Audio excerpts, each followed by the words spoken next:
Okay gang, hari ni aku daripada rumah nak ke GGP. Flight aku petang ni, malam ni. Sebelum tu nak mampir ke GGP, nak pergi Watson, nak beli ubat. Tunjuk jalanan di Indonesia ni macam mana. So ini jalanan dia, lalu jalan dalam. Kita tak lewat tol, soalnya lebih dekat di dalam. Lihat jalan-jalannya kecil. Terus banyak mobil, motor. Tapi sekarang masih musim-musimnya lebaran. Musimnya lebaran, orang pada mudik, jadi jalan lengang lah. Masih under control. Kita masih under control. Aman ibu? Aman. Sip. Gas. Awas. Kalian tu kalau pada nyetir di sini harus lihat kiri kanan ini, harus lihat semuanya. Kanan dalam kan. So jalannya rusak, itu hati-hati. Jangan nyebur, jangan, awas. Oh, mantap. Guys. Ya gimana? Mantap.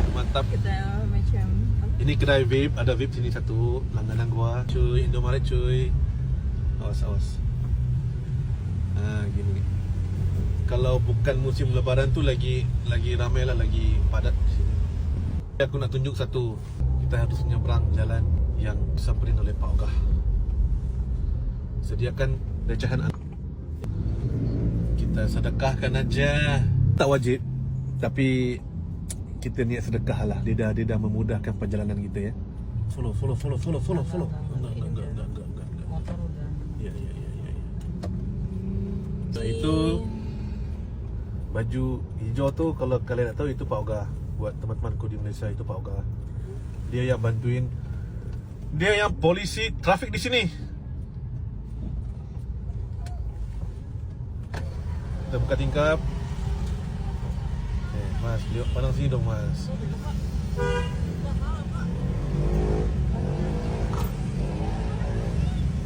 Ya susah bang. Lu giliran gua buka dia nggak nyamperin. Itulah. Semangatnya. Kalau kalian warga Malaysia atau warga luar yang mau nyetir di sini, Jangan kaget ya. jangan kaget, tetapkan semangat, pantang mundur. Dah nyampe ke GP Grand Galaxy Park. Kalau korang nak tahu, dekat sini Masdo pernah buat konsert kat sini. Dia buat mini konsert sebab ada satu acara tu berdendang, bergoyang tu.